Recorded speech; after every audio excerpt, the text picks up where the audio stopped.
شام کے 7:15 بج رہے تھے۔ منت کچن میں کھانا بنانے میں مصروف تھی۔ ابھی تک اس کے شوہر شاید آفس سے گھر نہیں آیا تھا، حالانکہ وہ روز 6:15 یا 6:30 تک گھر آ جاتا تھا۔ البتہ اگر کبھی کبھار دیر ہو جاتی یا آفس میں کام زیادہ ہوتا تو وہ فون کر کے بتا دیتا تھا کہ وہ کب تک گھر واپس آئے گا، لیکن آج اس نے کال کر کے نہیں بتایا تھا۔ کھانا بنانے کے بعد منت نے گھڑی پر وقت دیکھا تو 7:45 بج رہے تھے۔ منت کی پریشانی بڑھی، وہ بڑبڑائی، یا اللہ خیر، شاید ابھی تک کیوں نہیں آئے۔ اسی پریشانی کے عالم میں وہ اپنے بیڈ روم میں آ گئی۔ اس نے ڈریسنگ ٹیبل پر پڑا اپنا سیل فون اٹھایا اور شاہد کو کال کرنے لگی۔ دوسری طرف مسلسل بیل جاتی رہی، لیکن شاہد نے کال ریسیو نہ کی۔ اب تو منت کی حالت دیدنی تھی۔ اس کے جسم میں کپکپاہٹ طاری ہو چکی تھی اور دماغ میں طرح طرح کے خیالات آ رہے تھے۔ اس نے ایک بار پھر نمبر ملایا اور سیل فون کان سے لگا کر کمرے میں ٹہلنے لگی۔ اس کے چہرے پر پریشانی تھی۔ شاید آپ فون کیوں نہیں اٹھا رہے؟ پلیز فون اٹھائیں۔ ٹہلنے کے ساتھ وہ پریشانی کے عالم میں بڑبڑائی۔ اس مرتبہ بھی ایسا ہی ہوا۔ دوسری طرف مسلسل بیل بجتی رہی، لیکن شاہد نے فون نہ اٹھایا۔ اب تو منت کو اور زیادہ پریشانی ہونے لگی۔ اس سے پہلے کہ وہ دوبارہ کال کرتی، اسی لمحے کال بیل بج اٹھی تو منت نے جلدی سے سیل فون واپس ڈریسنگ ٹیبل پر رکھا اور بیڈ روم سے نکل کر تیز تیز قدموں سے چلتی ہوئی بیرونی دروازے کی طرف بڑھ گئی۔ کون؟ دروازے کے قریب پہنچ کر اس نے احتیاطاً پوچھا۔ شاید یہ آواز سن کر سکون کی ایک لہر اس کے وجود میں دوڑ گئی۔ اس نے ایک ٹھنڈی سانس اپنے اندر اڈیلی اور کانپتے ہاتھوں سے دروازہ کھول دیا۔ شاید اندر آ گیا۔ اسے دیکھ کر منت کے چہرے پر کوس و قزح کے رنگ بکھر گئے۔ وہ آج سے پہلے کبھی اتنی پریشان و فکر مند نہیں ہوئی تھی جتنی آج ہوئی تھی۔ اس نے محسوس کیا کہ شاید آج غیر معمولی طور پر بے حد سنجیدہ ہے۔ حالانکہ وہ جب بھی آفس سے گھر آتا تھا تو اس کا چہرہ کھلکھلا سا ہوتا تھا۔ علاوہ وہ خالی ہاتھ کبھی نہیں آتا تھا۔ کبھی پھل، کبھی دہی بڑے، کبھی فروٹ چاٹ، یہاں تک کہ اگر برگر یا بروسٹ کھانا ہوتا تو وہ دوپہر کو فون کر کے بتا دیتا تھا کہ آج کھانا نہ بناؤ، میں برگر یا بروسٹ لے آؤں گا۔ السلام علیکم۔ منت نے شاہد کو سلام کیا۔ وعلیکم السلام۔ شاہد سنجیدہ انداز میں جواب دیتے ہوئے بیڈ روم کی طرف بڑھ گیا۔ منت نے دروازہ بند کیا اور اس کے پیچھے چلتی ہوئی بیڈ روم میں آ گئی۔ شاہد صوفے پر بیٹھا ہوا گہری سوچ میں مستغرق تھا۔ شاید خیریت تو تھی؟ آج آپ دیر سے آئے ہیں۔ منت اس کے قریب بیٹھتے ہوئے بولی۔ ہاں، آج آفس میں کام بہت تھا، وہ تھکاوٹ بھرے لہجے میں بولا، لیکن اس نے منت کی طرف دیکھنے سے گریز کیا تھا۔ آج میں بہت تھک گیا ہوں۔ آپ ایک کال کر کے ہی بتا دیتے، میں تو بے حد پریشان ہو رہی تھی۔ منت نے شکوہ کیا۔ سوری یار، میں کام میں اتنا بزی تھا کہ تمہیں کال کرنے کا وقت ہی نہیں ملا، شاہد نے دانستہ اسے نظر انداز کرتے ہوئے کہا۔ اس دوران اس نے جوتے اتار کر ایک طرف رکھ دیے تھے۔ اٹس اوکے، منت نے زیادہ بحث نہ کی۔ کھانا لگاؤں؟ ہاں تم کھانا لگاؤ، میں فریش ہو کر آتا ہوں۔ اس نے جرابیں اتارتے ہوئے کہا۔ آپ پوچھیں گے نہیں کہ میں نے آج کیا بنایا ہے؟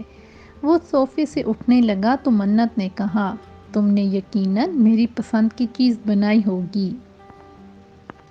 شاہد نے اس کی طرف دیکھتے ہوئے کہا، جی بالکل، لگائیے اندازہ۔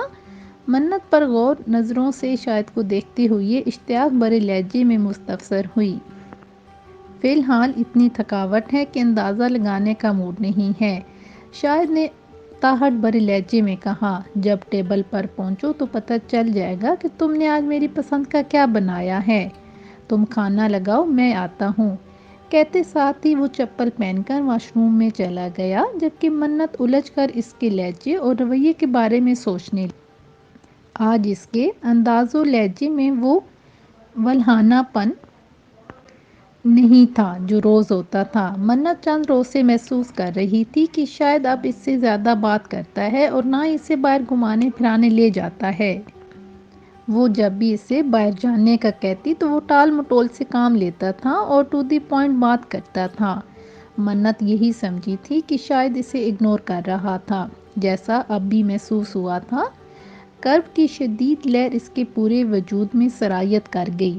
وہ لب پھینچتے سکتے کی سی کیفیت میں کھڑی تھی۔ اس کی خاطر وہ اپنا گھر بار، اپنے ماں باپ، بہن بھائیوں کو چھوڑ کر آ گئی تھی۔ اگر وہ اسے اگنور کر رہا تھا لیکن اس کی سمجھ سے باہر تھا کہ شاید اس طرح کیوں کر رہا ہے۔ ایسی کیا بات تھی جس کی وجہ سے اس کے رویے میں دن بدن تبدیلی آتی جا رہی تھی؟ برکیف اس نے سوچوں کو جھٹکا اور شہد کی جوتے اور جرابیں اٹھا کر ایک سائڈ پر پڑے لکڑی کی ریک میں رکھے اور باہر آ گئی۔ کچھ دیر بعد وہ برآمدے میں پڑی میز پر کھانا لگانے لگی۔ گرمیوں کے دن تھے، اسی لیے وہ رات کا کھانا باہر برآمدے میں ہی بیٹھ کر کھاتے تھے۔ اس کے بعد کچھ دیر ٹی وی دیکھتے، پھر سونے کے لیے بیڈ روم میں چلے جاتے۔ شاہد نے اپنے بیڈ روم میں اے سی لگوایا ہوا تھا، اس لیے انہیں گرمی کا احساس نہیں ہوتا تھا اور پوری رات وہ سکون کی نیند سوتے تھے۔ ان کی شادی کو 1.5 سال ہو گیا تھا، لیکن ابھی تک ان کی کوئی اولاد نہیں ہوئی تھی۔ یہ ان کی لو میرج تھی۔ شادی سے پہلے وہ دونوں گجر خان میں رہتے تھے۔ منت کا تعلق ایک متمول گھرانے سے تھا۔ اس سے ایک بڑی بہن اور بھائی تھا۔ دونوں بہن بھائی شادی شدہ اور خوش و خرم زندگی گزار رہے تھے۔ گھر میں دولت کی ریل پیل تھی۔ اللہ کا دیا ان کے پاس سب کچھ تھا۔ منت کی شاہد سے ملاقات شادی کی ایک تقریب میں ہوئی تھی۔ گوری رنگت، لمبا قد، دھیان پانسی منت بے حد خوبصورت اور پرکشش تھی۔ شاہد نے جب اسے دیکھا تو پہلی ہی نظر میں اس پر فریفتہ ہو گیا تھا۔ اس کی شکاری آنکھیں چمک اٹھی تھیں اور اس نے اسی وقت ہی اس کو اپنے جال میں پھانسنے کا فیصلہ کر لیا تھا۔ اتفاق سے اس کی کزن منت کی دوست تھی، چنانچہ اس نے اپنے پہلے کزن سے اس کے بارے میں معلومات حاصل کیں، پھر اسی کے ذریعے منت سے راؤ رسموں بڑھائی۔ منت اس کے محبت کے جال میں ایسی پھنسی کہ باوجود کوشش کے اس جال سے نہ نکل سکی۔ شاید متوسط طبقے سے تعلق رکھتا تھا۔ اس نے BCom کیا ہوا تھا لیکن ابھی تک اسے کوئی جاب نہیں ملی تھی۔ بلا شبہ وہ بے حد ہینڈسم، خوبصورت اور باتیں کرنے کا ماہر تھا، لیکن وہ چاہتا تھا کہ اس کی کسی ایسی لڑکی سے شادی ہو جو بہت امیر ہو، جس کے ساتھ شادی کے بعد اس کی باقی زندگی سکون و راحت سے گزرے۔ اس کے والد کی کریانہ کی دکان تھی۔ وہ 4 بہن بھائیوں میں سب سے چھوٹا تھا۔ یہی وجہ تھی کہ اس نے اپنی باتوں سے منت کو ایسا امپریس کیا کہ وہ اس کی محبت کے جال میں پھنستی چلی گئی اور اس کے سنگ زندگی گزارنے کے سپنے دیکھنے لگی۔ وہ دونوں شادی کرنا چاہتے تھے لیکن منت کی سمجھ میں نہیں آ رہا تھا کہ وہ اپنے گھر والوں سے شاہد کے بارے میں کیسے بات کرے۔ وہ اپنے والد سے ڈرتی تھی۔ اس کے والد غصے کے بہت تیز تھے اور محبت پر تو وہ بالکل بھی یقین نہیں رکھتے تھے۔ وہ کہتے تھے کہ سچی محبت وہ ہے تو شادی کے بعد میاں بیوی میں ہوتی ہے، باقی سب سیراب ہے۔ انہی دنوں منت کو اپنی بہن کی زبانی معلوم ہوا کہ اس کے والدین اس کی نسبت ندیم سے طے کرنا چاہ رہے تھے۔ ندیم دونوں گھرانے میں رشتے کی بات چل رہی تھی۔ منت شاہد کی محبت میں پوری طرح ڈوبی ہوئی تھی۔ وہ کسی طور ندیم سے شادی نہیں کرنا چاہتی تھی۔ ایسا نہیں تھا کہ ندیم کوئی اچھا لڑکا نہیں تھا، وہ بھی بہت ہینڈسم، ویل ایجوکیٹڈ اور رکھ رکھاؤ والا تھا، لیکن منت کے دل میں صرف شاہد کی محبت رچی بسی تھی، اسی لیے اس کی سمجھ میں نہیں آ رہا تھا کہ کیا کرے۔ اپنے والدین کو اپنی پسند کے بارے میں کیسے بتائے؟ بالآخر کافی سوچ بچار کے بعد اس نے اس حوالے سے شاہد سے بات کی۔ شاہد بھلا کیسے سونے کی چڑیا کو اڑنے دے سکتا تھا؟ بڑی مشکل سے تو وہ اس کے جال میں پھنسی تھی۔ اسے منت سے محبت نہیں تھی، اس کی نظر صرف اس کے والد کی دولت پر تھی۔ اس کا خیال تھا کہ منت سے شادی کے بعد اس کے حصے کی ساری دولت اس کی ہو جائے گی اور وہ پرسکون زندگی گزارے گا۔ وہ ہر صورت اس سے شادی کرنا چاہتا تھا، چنانچہ اس نے اپنی باتوں سے منت کو ایسا بہکایا کہ وہ اس کے ساتھ گھر سے بھاگنے پر مجبور ہو گئی۔ جانتی تھی کہ اس کا یہ قدم نہ صرف اس کے لیے بلکہ اس کے والدین اور بہن بھائیوں کے لیے بھی برا ثابت ہو سکتا ہے، لیکن اس کی آنکھوں پر محبت کی پٹی بندھی ہوئی تھی، اسی لیے اس نے گھر سے بھاگنے کا فیصلہ کر لیا تھا۔ پھر ایک رات منت گھر سے نکل کر شاہد کے ساتھ چلی گئی۔ دونوں گجر خان سے ملتان آ گئے۔ ملتان میں شاہد کا ایک دوست رہتا تھا، اس کا نام دانیال تھا۔ اس نے نہ صرف ان دونوں کو پناہ دی بلکہ ان کی خفیہ شادی میں گواہ بھی بنا۔ ازاں بعد اس نے شاہد کو کرائے کا گھر بھی تلاش کر کے دیا اور ایک ملٹی نیشنل کمپنی میں جاب بھی دلوا دی۔ شاہد ایک قابل اور ذہین انسان تھا، اسی لیے اس کی اچھی کارکردگی کی وجہ سے کمپنی کے مالک نے جلد ہی اس کی تنخواہ بھی بڑھا دی تھی۔ یہی وجہ تھی کہ ان کی زندگی ہنسی خوشی گزر رہی تھی۔ اس کے باوجود شاید اس انتظار میں تھا کہ کب منت اپنے گھر والوں کو راضی کرتی ہے اور وہ کب واپس گجر خان جاتے ہیں۔ منت کی شاہد کے دوست دانیال کی بیوی نائلہ سے بھی اچھی خاصی دوستی ہو گئی تھی۔ وہ ایک بہت اچھی اور طرح دار عورت تھی۔ وہ جب بھی شاپنگ کے لیے مارکیٹ جاتی تو منت کو اپنے ساتھ ضرور لے جاتی۔ اس بہانے وہ بھی شاپنگ کر لیتی تھی، شاید بھی اسے منع نہیں کرتا تھا۔ شاید صبح 8 بجے آفس کے لیے نکلتا تھا، اس کی واپسی شام 6:15 یا 6:30 بجے تک ہوتی تھی۔ اس کے گھر آنے سے پہلے ہی منت رات کا کھانا تیار کر لیتی تھی، پھر وہ دونوں باتیں کرتے کھانا کھاتے تھے۔ شاہد کو اولاد کی بہت چاہ تھی۔ دونوں میاں بیوی نے اپنے اپنے ٹیسٹ کروائے تھے، وہ دونوں میڈیکل طور پر فٹ تھے، بس اللہ کی طرف سے دیر تھی۔ منت کو اپنے گھر والے بھی بہت یاد آتے تھے۔ اس نے ان سے کئی بار رابطہ بھی کیا تھا، لیکن کوئی بھی اس سے بات نہیں کرنا چاہتا تھا۔ اس کی امی نے تو اسے بے حیا، بے غیرت جیسے القابات سے نواز دیا تھا۔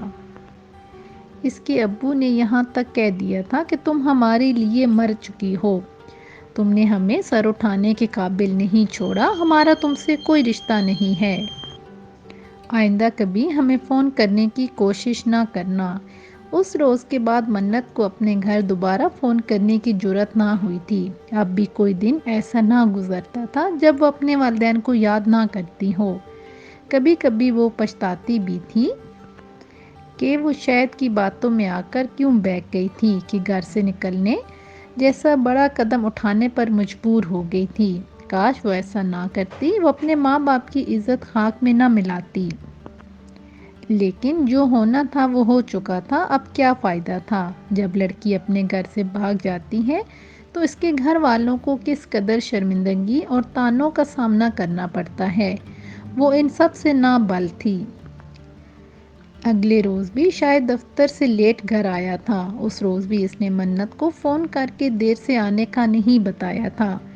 جب منت نے اسے کال کرنے کی کوشش کی تو اس کا فون بند تھا اور وہ پریشانی میں گر گئی تھی۔ جب شاید گھر واپس آیا تو منت نے اسے پہلا سوال ہی یہی کیا کہ اس نے گھر لیٹ آنے کے بارے میں اسے کیوں نہیں بتایا۔ شاید نے اس روز بھی یہی جواب دیا تھا کہ دفتر میں بہت کام ہے، اسی لیے فون نہیں کر سکا۔ ساتھ ہی اس نے اسے باور کروا دیا تھا کہ آفس میں کام بہت بڑھ گیا ہے، اسی لیے اب وہ روز ہی لیٹ آیا کرے گا، وہ اس کا انتظار کرنے کی بجائے کھانا کھا لیا کرے، کیونکہ وہ آفس سے کھانا کھا کر ہی آیا کرے گا۔ اس روز بھی وہ کھانا کھا کر آیا تھا، اسی لیے اس نے منت کے ساتھ کھانا نہیں کھایا تھا، البتہ چائے اکٹھی پی تھی۔ شاید یہ کام کاج کا بوجھ کب کم ہوگا۔ چائے پینے کے دوران منت نے شاہد سے استفسار کیا، ابھی کچھ نہیں کہہ سکتا۔ شاہد نے چائے کا آخری سپ لینے کے بعد خالی کپ میز پر رکھتے ہوئے جواب دیا، بلکہ مجھے یاد آ گیا، میں 2-3 روز کے بعد دفتر کے کام کے سلسلے میں لاہور جا رہا ہوں، اسی لیے تم میرے پیچھے پریشان مت ہونا۔ منت بے اختیار چونکی۔ او، آپ لاہور جا رہے ہیں؟ کیا میں یہاں اکیلی رہوں گی؟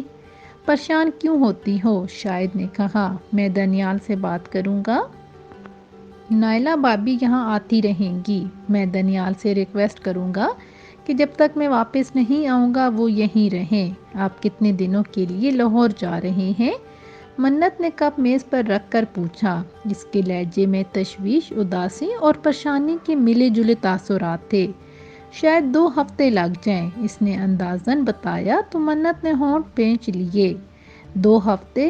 ہاں تو منت اداس لہجے میں بولی، اگر آپ اکیلے جا رہے ہیں تو مجھے بھی ساتھ لے چلیں۔ آپ کے بغیر میں یہاں کیسے رہوں گی؟ شاید چند لمحے اس کی طرف دیکھتا رہا، پھر اس نے اس کا ہاتھ اپنے ہاتھوں میں لیا اور مخمور لہجے میں بولا، جانے تم جانتی ہو میں تم سے کتنی محبت کرتا ہوں۔ تمہارے بغیر میرا ایک ایک لمحہ کانٹوں پر گزرتا ہے، لیکن میں مجبور ہوں۔ تم جانتی ہو کہ آفس کے کام سے جانے سے انکار کرنا گویا اپنی نوکری داؤ پر لگانا ہے۔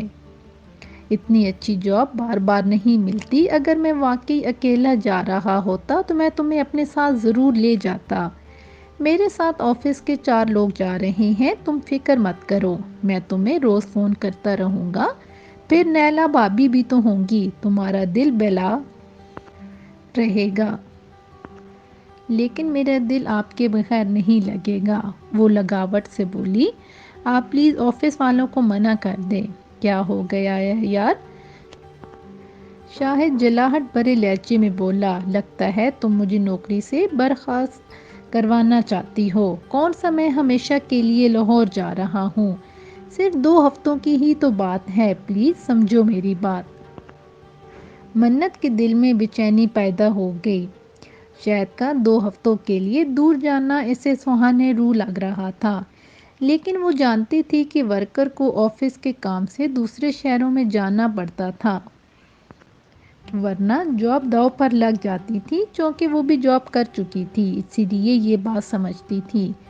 اس نے حامی بھرتے ہوئے کہا، ٹھیک ہے شاید، لیکن اگر کام جلدی ہو جائے تو آپ جلدی واپس لوٹ آئیے گا، اوکے؟ شاہد نے زیر لب مسکراتے ہوئے کہا اور ساتھ ہی اس کا ہاتھ چھوڑ دیا۔ کل تم تیار رہنا، میں آفس سے جلدی آؤں گا، پھر ہم دنیال کے گھر چلیں گے تاکہ نائلہ بھابھی کو یہاں بھیجنے کے حوالے سے بات کر سکیں۔ منت نے محض اسمات میں سر ہلا دیا، لیکن اس کے چہرے پر اداسی اور پریشانی ہنوز برقرار تھی، جسے شاید نے بھی نظر انداز نہیں کر سکا تھا۔ نیلا خود تو منت کے پاس رہنے نہیں آئی، لیکن اپنی ملازمہ کی ماں کو اس کے پاس بھیج دیا تھا۔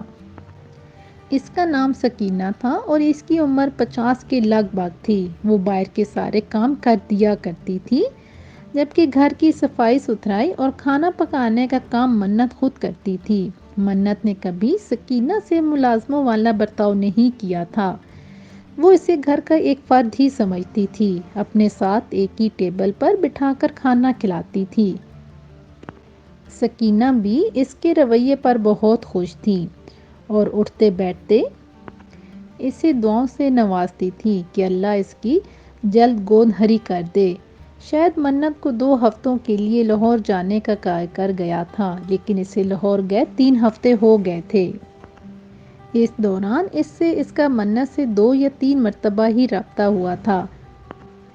ہر بار اس نے یہی کہا تھا کہ کام کی زیادتی کی وجہ سے مزید کچھ روز کے لیے رکنا پڑ گیا ہے، اسی لیے وہ پریشان نہ ہو۔ منت نے اس کی مجبوری سمجھی اور خاموش رہی، لیکن اس نے شاید کو باور کروا دیا کہ وہ اس کے بغیر بہت اداس ہے، اسی لیے وہ واپس آنے کی جلد از جلد کوشش کرے، ورنہ وہ خود لاہور پہنچ جائے گی۔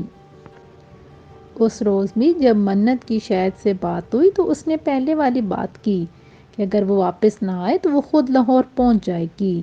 جانے شاہد، تمہیں لاہور آنے کی ضرورت نہیں ہے، شاہد نے اس کی پریشانی سمجھتے ہوئے کہا۔ میرے ساتھ دفتر کے ساتھی ہیں، میں تمہیں کہاں ٹھہراؤں گا؟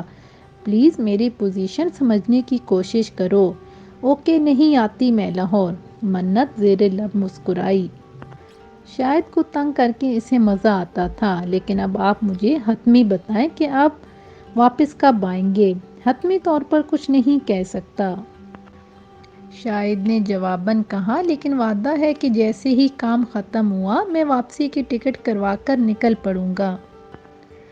اس کے بعد ان کے درمیان چند مزید باتیں ہوئیں، پھر شاہد نے رابطہ منقطع کر دیا۔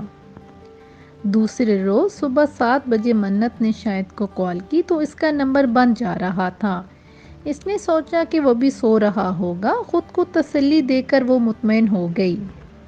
پھر اس نے دن 10:30 بجے اسے کال کی تو تب بھی اس کا نمبر بند جا رہا تھا۔ کئی بار ٹرائی کرنے کے باوجود جب شاہد سے رابطہ نہ ہو پایا تو پریشانی دامن گیر ہوئی، یہاں تک کہ دوپہر ہو گئی۔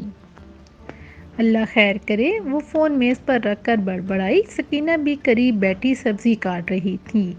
اس نے جب منت کو پریشان دیکھا تو گویا ہوئی، بی بی جی خیریت تو ہے نا؟ منت نے چونک کر اس کی طرف دیکھا، پھر بولی، شاہد کا فون بند جا رہا ہے، اسی لیے پریشان ہو رہی ہے۔ پریشان نہ ہو، سکینہ نے تفہیمی انداز میں کہا۔ ہو سکتا ہے وہ کام میں مصروف ہوں، اسی لیے انہوں نے فون بند رکھا ہوا ہو۔ سکینہ کی بات سے منت کی کچھ ڈھارس بندھی تھی، لیکن پریشانی اس کے چہرے پر عیاں تھی۔ اس پر عجیب سی اضطراری کیفیت طاری تھی جسے وہ خود بھی سمجھنے سے قاصر تھی۔ اس کے پاس شاہد کی کسی کولیگ کا نمبر بھی نہیں تھا، ورنہ وہ اسے فون کر لیتی۔ اس طرح اس کی پریشانی ختم ہو جاتی۔ بالآخر اس کی اضطراریت رات کے 8 بجے ختم ہوئی جب اس کا رابطہ شاہد سے ہوا۔ وہ شکوہ کرتے ہوئے بولی، شاہد آپ کا فون کیوں بند تھا؟ جانتے ہیں میں کتنی پریشان تھی، ایک ایک پل انگاروں پر لوٹ رہی تھی کہ کہیں آپ کو خدا نخواستہ کچھ ہو نہ گیا ہو۔ شاہد نے بے ساختہ کہکا لگایا، سوری جانیں، دراصل آج دفتری کام کے سلسلے میں اتنا مصروف تھا کہ فون چارج کرنے کی بھی فرصت نہیں ملی۔ ابھی ہوٹل آیا ہوں تو دیکھا کہ فون آف ہے۔ میں جانتا تھا کہ سیل فون بند ہونے کی وجہ سے تم پریشان ہوگی، اسی لیے پہلی فرصت میں تمہیں کال کی۔ اس کی بات سن کر منت نے لمبی اور پرسکون سانس کھینچی۔ اس کے چہرے پر بھی طمانینت پھیل گئی تھی۔ پلیز آپ اپنا فون چارج رکھا کریں، وہ نرم لہجے میں بولی۔ جو حکم آپ کا۔ شاہد کی شوخ آواز اس کی سماعتوں سے ٹکرائی تو وہ زیر لب مسکرائی، اور کوئی بات ہے کرنے والی؟ دراصل میں بے حد تھکا ہوا ہوں، سونا چاہتا ہوں۔ اچھا ٹھیک ہے، منت نے کہا، بس یہ بتا دیں کہ آپ کی واپسی کب ہے؟ بس کچھ دن اور، شاہد نے پرسوچ انداز میں جواب دیا۔ مثلاً کتنے دن؟ شاہد 4 روز۔ ٹھیک ہے، میں شدت سے انتظار کر رہی ہوں۔ اوکے، اللہ حافظ۔ منت نے بھی اللہ حافظ کہا تو دوسری طرف سے رابطہ منقطع ہو گیا۔ اس نے سیل فون ٹیبل پر رکھا اور ایک گہری سانس بھر کر ٹی وی کی طرف متوجہ ہو گئی۔ شاہد سے بات کر کے اس کی ساری پریشانی دور ہو گئی تھی اور اب وہ سکون سے سو سکتی تھی۔ ٹھیک 4 روز بعد شاہد کی واپسی ہوئی۔ تقریباً 1 مہینے کے بعد منت اس کی شکل دیکھ پائی تھی۔ یہی وجہ تھی کہ وہ خوشی سے نہال ہو گئی تھی۔ اس نے اس رات شاہد کی پسند کا کھانا تیار کیا تھا۔ شاہد نے بڑی رغبت سے کھانا کھایا تھا۔ کھانے کے بعد منت شاہد سے لاہور ٹور کے بارے میں پوچھنے لگی اور وہ مختصر طور پر سوچ سوچ کر بتاتا رہا۔ شب و روز اپنے معمول کے مطابق گزرتے رہے۔ 1 ہفتے تک تو شاید شام کے وقت پر آتا رہا، لیکن پھر روٹین بدلنے لگی۔ پھر وہ لیٹ آنے لگا، یہاں تک کہ رات کے 11 بج جاتے تھے۔ وہ وقت پر کھانا تیار کر لیتی تھی اور جب شاہد آتا تو وہ کھاتی تھی، لیکن اب تو شاید رات کا کھانا بھی آفس میں ہی کھا کر آنے لگا تھا۔ ایک روز پھر شاہد نے منت سے کہہ دیا کہ وہ اس کا انتظار کرنے کی بجائے کھانا کھا لیا کرے۔ منت کو شاہد کے بغیر کھانا اچھا نہیں لگتا تھا، لیکن آخر کیا کرتی؟ زندہ رہنے کے لیے کھانا پینا بھی تو ضروری تھا، اسی لیے وہ چند لقمے زہر مار کر لیتی تھی۔ اس بات کو شاہد نے بھی محسوس کیا تھا، لیکن اس نے منت سے بات نہیں کی تھی۔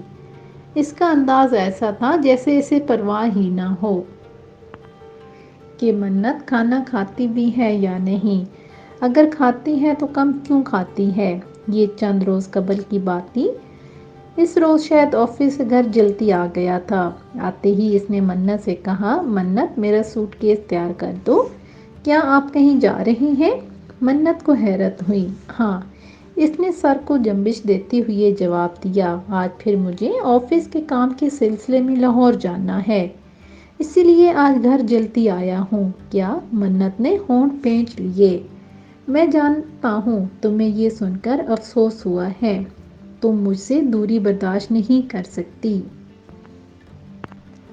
شاید اسے محبت پاش نظروں سے دیکھتے ہوئے بولا، لیکن کیا کروں میں بہت مجبور ہوں، یہ دفتری تقاضے ہوتے ہیں۔ میں نے اپنے باس سے کہا بھی تھا کہ مجھے اس بار لاہور نہ بھیجیں۔ پیچھے میری اکلوتی بیوی اداس رہتی ہے، لیکن انہوں نے میری ایک نہ سنی، حکم صادر کر دیا کہ نہیں، آپ کو آج رات ہر صورت لاہور جانا ہے۔ سو ان کی ماننا پڑی۔ منت کے دل میں اداسی بھر گئی تھی۔ ایک بار پھر تنہا رہنے کا وقت آ گیا تھا۔ کتنے دنوں کے لیے جا رہے ہیں؟ شاید ایک ہفتے کے لیے، شاہد نے کہا، لیکن میری کوشش ہوگی کہ میں جلد از جلد واپس آؤں۔ اکیلے جا رہے ہیں یا؟ شاہد نے اس کی بات قطع کی، نہیں، وہی 4 کولیگ بھی ساتھ ہیں۔ اچھا، اس نے سر ہلاتے ہوئے ہمکاری بھری، پھر اس کے لیے سوٹ کیس تیار کرنے لگی۔ شاید لاہور چلا گیا تھا اور وہ اپنے بیڈ روم میں تنہا تھی۔ وہ بیڈ کراؤن کے ساتھ ٹیک لگائے گہری سوچوں میں غرق تھی۔ شاید نے جانے سے پہلے دانیال کو کہہ دیا تھا کہ وہ اپنی ملازمہ سکینہ کو اس کے گھر بھیج دے۔ سکینہ رات 8 بجے ہی آ گئی تھی اور دوسرے کمرے میں سو رہی تھی۔ اس بار پھر منت کو رات کو بہت شدت سے اپنے والدین اور بھائی یاد آئے تھے۔ اس کا دل کر رہا تھا کہ وہ ان کی آوازیں سنے، ان سے ملنے کا مطالبہ کرے، لیکن چاہنے کے باوجود بھی وہ ان میں سے کسی سے رابطہ نہیں کر سکی، کیونکہ انہوں نے اس کا نمبر بلاک کر دیا تھا۔ اس کے پاس دوسرا نمبر بھی نہیں تھا جس سے وہ ان سے رابطہ کرتی۔ سکینہ کے پاس بھی فون نہیں تھا اور نہ وہ اس کے نمبر سے کال کرتی۔ اس طرح ایک ہفتہ مزید گزر گیا اور شاید کی واپسی نہ ہوئی اور نہ ہی اس نے منت سے رابطہ کیا۔ منت جب بھی اسے کال کرتی تو اس کا فون بند ہی ہوتا۔ وہ اپنے دل کو یہی تسلی دیتی تھی کہ شاید کام میں بزی ہوگا، جب فری ہوگا تو اسے کال کر لے گا، لیکن یہ اس کی خوش گمانی ہی رہی۔ یہ ایک ہفتے کے بعد کی بات تھی۔ حسب معمول سکینہ سبزی لینے بازار گئی ہوئی تھی اور منت گھر کی صفائی ستھرائی میں مصروف تھی۔ سکینہ کو گئے کافی دیر ہو گئی تھی۔ منت نے گھڑی پر وقت دیکھا تو اسے گئے ہوئے کم سے کم 40 منٹ ہو رہے تھے۔ وہ 15-20 منٹ میں سبزی لے کر آ جاتی تھی۔ سکینہ 1 گھنٹے کے بعد سبزی لے کر آئی تو منت نے اس سے استفسار کیا، اماں کہاں رہ گئی تھیں آپ؟ بہت دیر لگا دی آج بیٹا، راستے میں میری طبیعت خراب ہو گئی تھی، چکر آنے لگے تھے، اسی لیے میں اپنی نند کے گھر چلی گئی تھی۔ اوہ، اب آپ کی طبیعت کیسی ہے؟ منت نے پریشانی سے پوچھا۔ اب بہت بہتر ہے بیٹا، سکینہ نے زیر لب مسکراتے ہوئے کہا۔ تو منت نے شکر کی سانس لی۔ آپ بیٹھے، میں آپ کے لیے شربت بنا لاتی ہوں، منت کہتے ساتھ ہی کچن کی طرف بڑھی، لیکن سکینہ نے اسے روک لیا۔ رہنے دو بیٹا، میں شربت پی کر آئی ہوں، چلیں جیسے آپ کی مرضی۔ بیٹا میں تمہیں کچھ بتانا چاہتی ہوں، سکینہ نے ایسے انداز میں کہا کہ منت بے اختیار ٹھٹک گئی۔ جی بتائیں، یہاں بیٹھو۔ منت ایک کرسی پر بیٹھ گئی، لیکن سکینہ کے لہجے میں ایسا کچھ تھا کہ منت کو عجیب سا محسوس ہو رہا تھا۔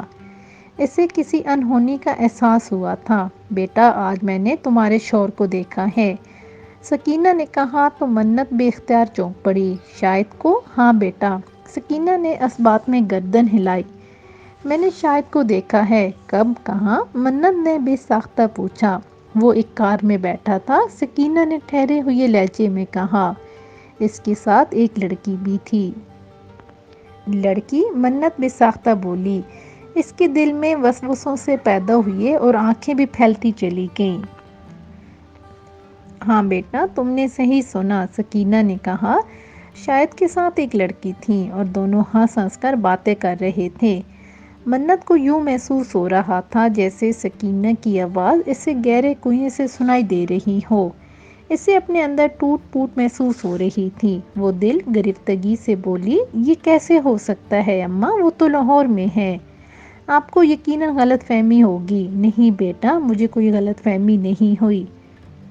سکینہ نے نفی میں گردن ہلائی اور تیقن سے بولی، میری نظریں بہت تیز ہیں، وہ شاید ہی تھا، میری بات کا یقین کرو۔ منت کو اپنے پیروں کے نیچے سے زمین کھسکتی ہوئی محسوس ہوئی۔ وہ کسی طور سکینہ کی بات ماننے کو تیار نہ تھی، نہ ہی اس کا دل مان رہا تھا۔ وہ اسے دھوکہ نہیں دے سکتا تھا۔ اس نے فوراً ہی شاہد کو کال کی، لیکن حسب معمول اس کا نمبر بند جا رہا تھا۔ فون کھولیں شاہد، مجھے آپ سے بات کرنی ہے۔ وہ متذبذب انداز میں بڑبڑائی۔ وہ بار بار ٹرائی کر رہی تھی، لیکن شاہد کا مسلسل فون بند جا رہا تھا۔ پلیز شاہد، فون کھولیں۔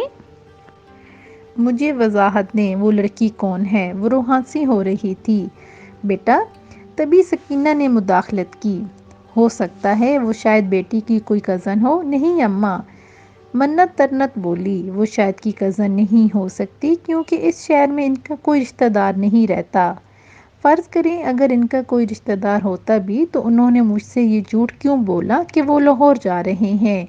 ہو سکتا ہے وہ آج ہی واپس آیا ہو۔ سکینہ نے جواز پیش کیا، جب تک شاید وضاحت نہیں دیں گی مجھے سکون نہیں ملنے والا۔ منت بولی۔ سکینہ خاموش ہو گئی۔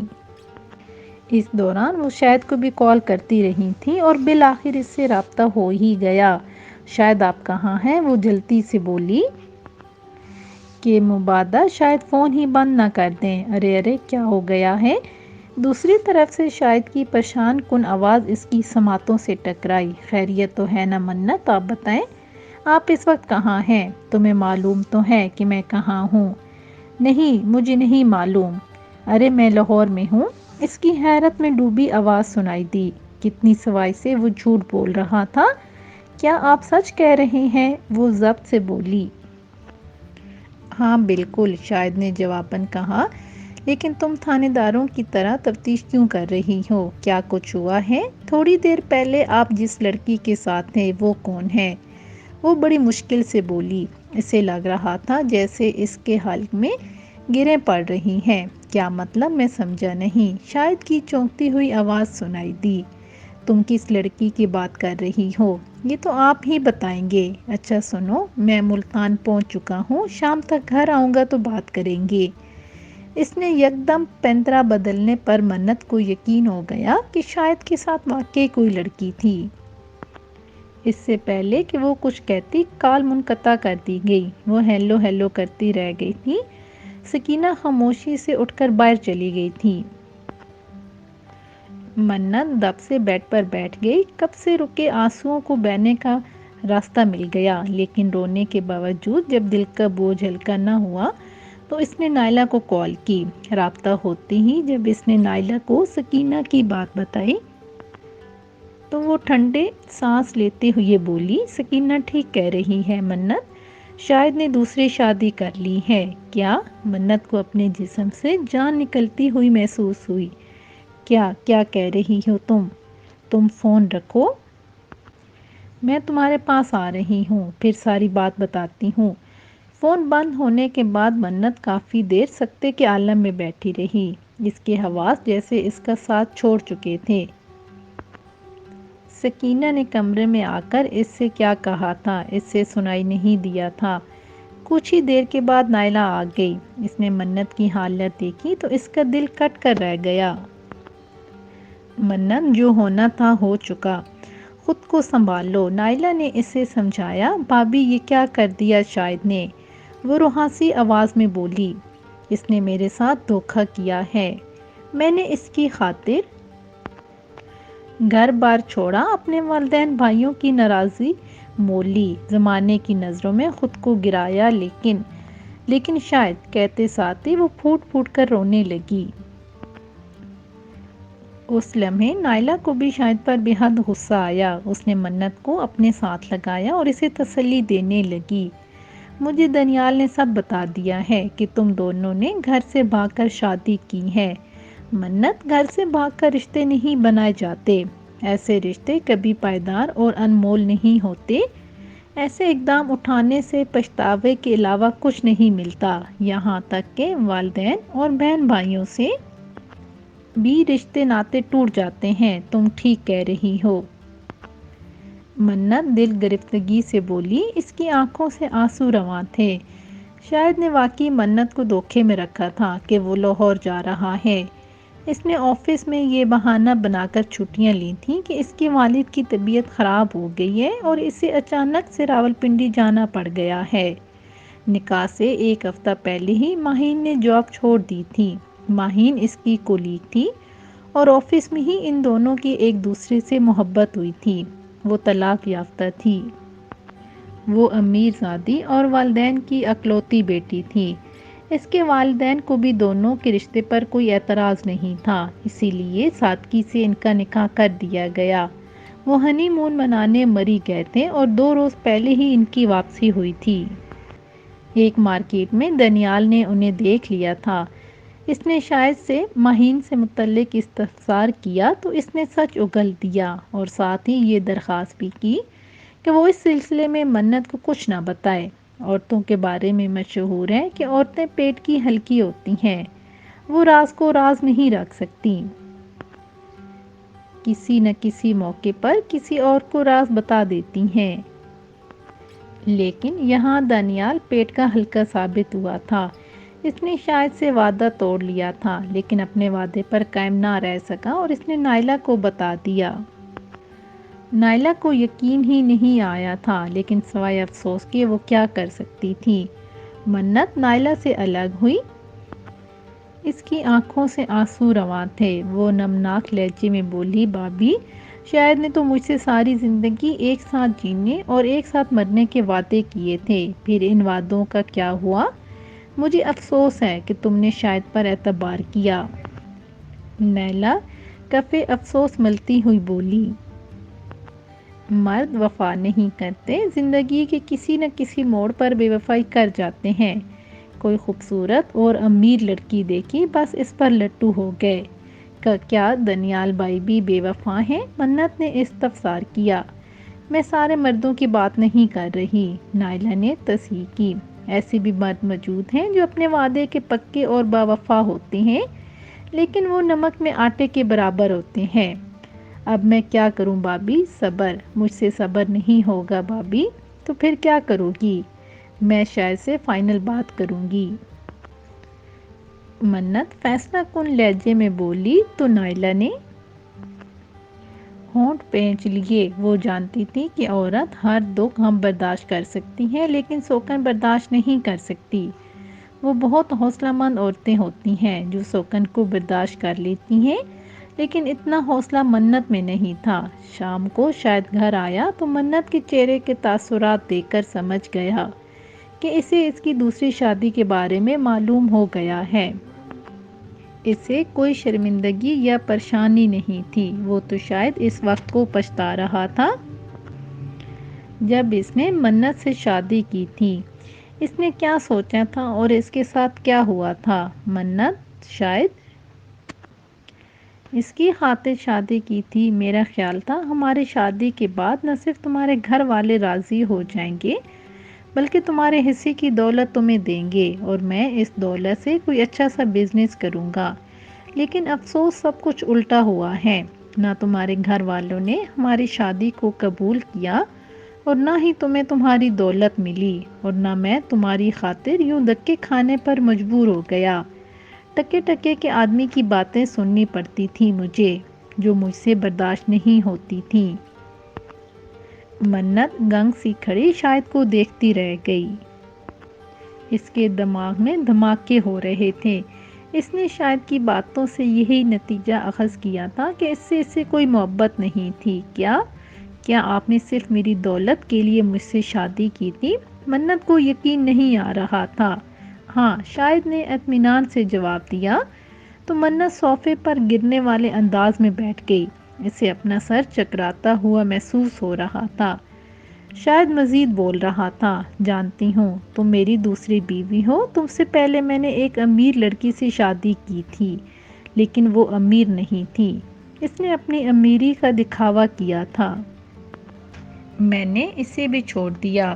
تم سے شادی کر کے میں نے سوچا تھا کہ اب میری باقی کی زندگی سکون سے گزرے گی، لیکن نہیں۔ بالآخر میں نے ماہین سے شادی کر لی۔ وہ بہت امیر ہے، اس کے باپ کا بہت بڑا بزنس ہے جو اب میں سنبھالوں گا، کہتے ساتھ ہی اس کے چہرے پر طمانینت برس رہی تھی۔ منت کو ایسے محسوس ہو رہا تھا جیسے وہ ابھی بے ہوش ہو کر صوفے سے فرش بور سو جائے گی۔ یہ انکشاف اس کے لیے سہانے رو تھا کہ شاید نے اس سے پہلے بھی شادی کی تھی۔ شاید آپ کو ہم معصوم لڑکیوں کی زندگیاں برباد کرنے سے پہلے کیا خدا کا خوف نہیں آیا تھا؟ منت روتی ہوئی بولی، کیسا خوف؟ وہ استہزائیہ انداز میں بولا، میں کوئی غلط کام تو نہیں کر رہا تھا۔ اپنے اچھے مستقبل کے بارے میں سوچنا اور اسے سنوارنا ہر انسان کا حق ہے۔ اگر میں نے ایسا سوچا اور کیا تو اس میں کیا گناہ ہے؟ ویسے بھی مرد 4 شادیاں کر سکتا ہے۔ آپ بہت ڈھیٹ انسان ہیں۔ آپ نے میرا دل توڑا ہے، میری معصومیت اور محبت کا فائدہ اٹھایا ہے۔ میں آپ کو کبھی معاف نہیں کروں گی۔ اللہ آپ کو اس کی سزا ضرور دے گا۔ منت خود کو سنبھالتے ہوئے بولی۔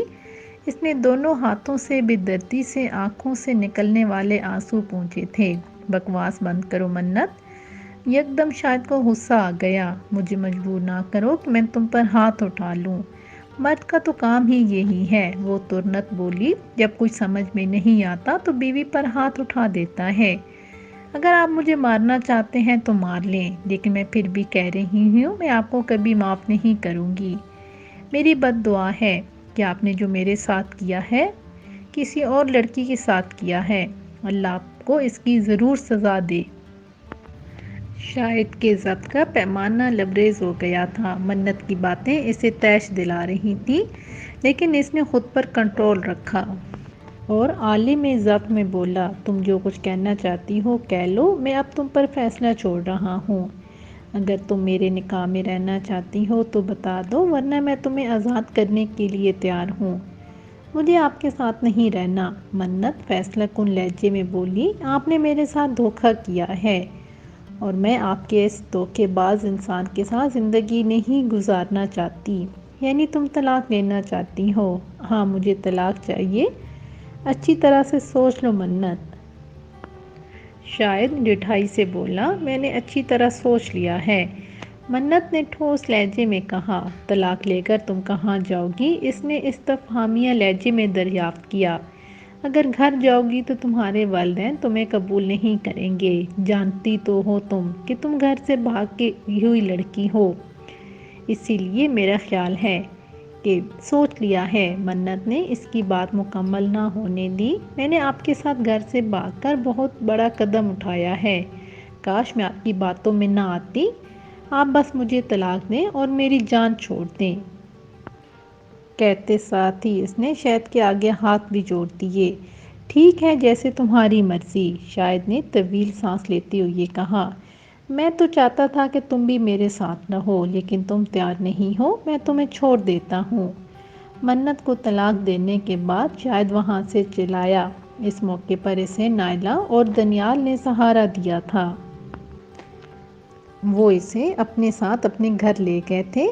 آج اسے بے حد پچھتاوا ہو رہا تھا کہ کاش وہ شاہد پر اعتبار نہ کرتی، کاش وہ اپنے والدین کی عزت اپنے پیروں تلے روند کر گھر سے نہ بھاگتی، لیکن یہ کاش ہی رہا۔ یہ سب سوچنے سے وقت تو نہیں پلٹ سکتا۔ اس کے پاس صرف پچھتاوا رہ گیا تھا۔ وقت کسی نہ کسی طرح گزرتا رہا، مگر ابھی زیادہ عرصہ نہیں گزرا تھا کہ اسے پتہ چلا کہ شاید روڈ ایکسیڈنٹ میں ایک ٹانگ سے محروم ہو گیا ہے، جبکہ اس کی بیوی ماہین زخمی ہو گئی تھی۔ منت نے سوچا کہ شاید یہ قدرت کی طرف سے شاہد کو اپنے کیے کی سزا ملی ہے۔ بے شک اللہ بہتر انصاف کرنے والا ہے۔